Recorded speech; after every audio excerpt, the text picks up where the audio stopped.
Dari mana asalnya kehidupan? Nah, itu renungan pagi ini. Yohanes 6 ayat 63. Selamat pagi Bapak Ibu. Rohlah yang memberi hidup. Daging sama sekali tidak berguna. Perkataan-perkataan yang kukatakan kepadamu adalah roh dan hidup. Demikian firman Tuhan Yesus. Dalam satu ayat ini banyak kebenaran yang terungkap. Hidup adalah masalah spiritual. Hidup bukan sekedar peristiwa biologis yang dimulai dengan pembuahan dan diakhiri dengan detak jantung berakhir atau kematian. Daging mempresentasikan ekspresi biologis. Kehidupan yang bersifat fana, rapuh, dan sementara. Ketika Yesus berkata bahwa daging tidak berguna, Ia sedang berbicara tentang ketidakmampuan daging untuk menghasilkan kehidupan yang sejati dalam arti rohani. Kehidupan kekal, kehidupan Tuhan tidak dapat dihasilkan oleh daging yang fana. Hanya Roh Kudus yang dapat memberikan kehidupan seperti itu. Yesus kemudian menyatakan bahwa perkataannya adalah roh dan karenanya hidup. Yohanes menyebut Yesus sebagai firman kehidupan. 1 Yohanes 1 ayat 1. Paulus berbicara tentang firman kehidupan. Filipi 2 ayat 16.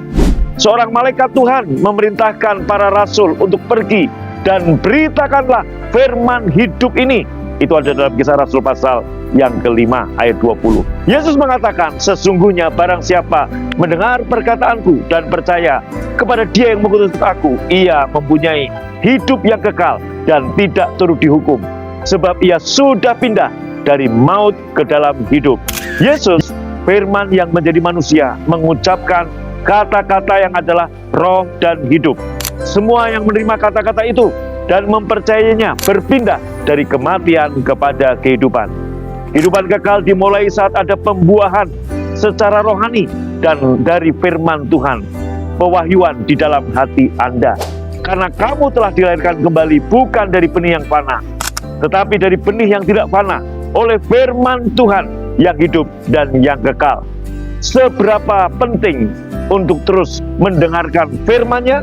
Yesus berkata, manusia hidup bukan dari roti saja, tetapi dari setiap firman yang keluar dari mulut Allah.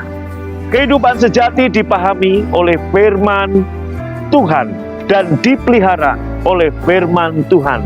Jika kita tidak mendengarkan Tuhan, kita tergelincir kembali ke dalam kehidupan daging yang tidak menghasilkan apa-apa. Mulailah tiap hari dengan duduk diam dalam karya salib Yesus dan menikmati roti hidup, yaitu firman kasih karunia. Baca renungan yang tiap hari saya share di grup WA. Sharekan ke teman, ke keluarga.